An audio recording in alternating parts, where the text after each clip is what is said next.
Bapak Ibu Saudara sekalian, kata bangkit dan bersinar ini ditujukan pertama kepada orang-orang yang malas, saudaraku. Ya banyak sekali orang Kristen yang malas membangun rohnya. Itulah sebabnya kita harus bangkit dari kemalasan. Firman Allah katakan bahwa orang malas, saudaraku, akibatnya apa? Tanah ladangnya itu dipenuhi dengan onak duri, saudara. Sudah lihat ya pelayanan yang hamba Tuhannya malas-malas, gak mau nginjil, gak banyak berdoa. Dampaknya gak banyak, saudara.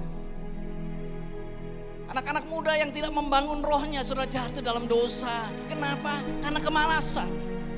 Kemalasan itu merusak, saudara, kehidupan.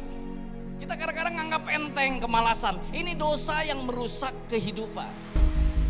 Kalau saudara mau membangun rohmu setiap hari dengan membaca Alkitab, berdoa, maka saudaraku, engkau akan punya roh yang semakin kuat. Ketika masa sulit datang, engkau tetap bisa jadi pemenang, bahkan lebih dari pemenang. Amin. Yang kedua, saudaraku, bangkit dari apa? Kelumpuhan. Banyak orang Kristen lumpuh. Banyak orang Kristen yang lumpuh secara rohani, saudaraku. Orang lumpuh itu harus ditolong terus, dikit-dikit harus ditolong terus, harus dibantu orang terus, saudaraku. Masalah demi masalah, masalah rumah tangga, masalah ekonomi. Kenapa? Karena lumpuh, powerless, saudaraku, paralyzed. Tetapi banyak orang yang dilumpuhkan oleh dosa, saudaraku, dilumpuhkan oleh kemarahan, kepahitan. Saya jumpai orang-orang Kristen yang tidak mau lagi ibadah. Orang-orang Kristen yang saudaraku hidupnya jatuh bangun terus. Kenapa? Karena engkau dilumpuhkan oleh dosa, dilumpuhkan oleh ikatan-ikatan seperti yang tadi kita lihat, saudaraku. Bukannya nolong orang lain, seharusnya engkau anak-anak Tuhan itu, saudara, menolong orang lain untuk bangkit. Tetapi seringkali orang Kristen sama powerlessnya, saudara. Kali ini waktunya anak-anak Tuhan untuk berubah, saudaraku. Anda berhenti dari kelumpuhan rohani.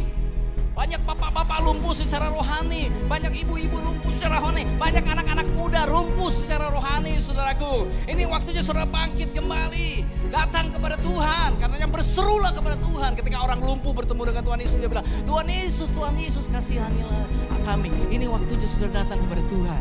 Saudara yang tahu sendiri bagaimana kehidupan rohani saudara. Kalau kehidupan rohanimu ini lumpuh, engkau merasa gak berdaya untuk lepas, ini hari kelepasan buat saudara. Amin. Ini hari mujizat bagimu. Banyak orang yang ketiga ini bukan hanya malas atau tadi lumpuh, tetapi mati, hancur, sekarat secara rohani. Seperti di Yehezkiel 37, nanti saudara baca di rumah ya. Pada saat itu Tuhan membawa Nabi Yehezkiel untuk melihat, saudara, untuk melihat tulang-tulang yang berserakan. Ini gambaran tentang hidup yang berantakan, yang hancur-hancuran, saudaraku. Lalu Tuhan bertanya kepada Yehezkiel, bisakah tulang-tulang ini kembali menjadi hidup?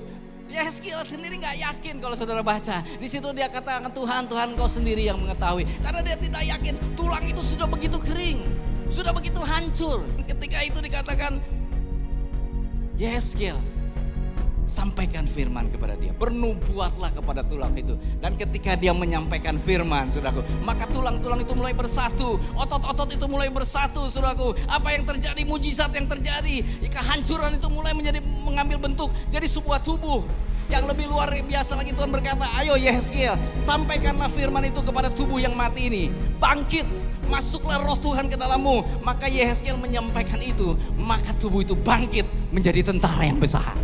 Amin.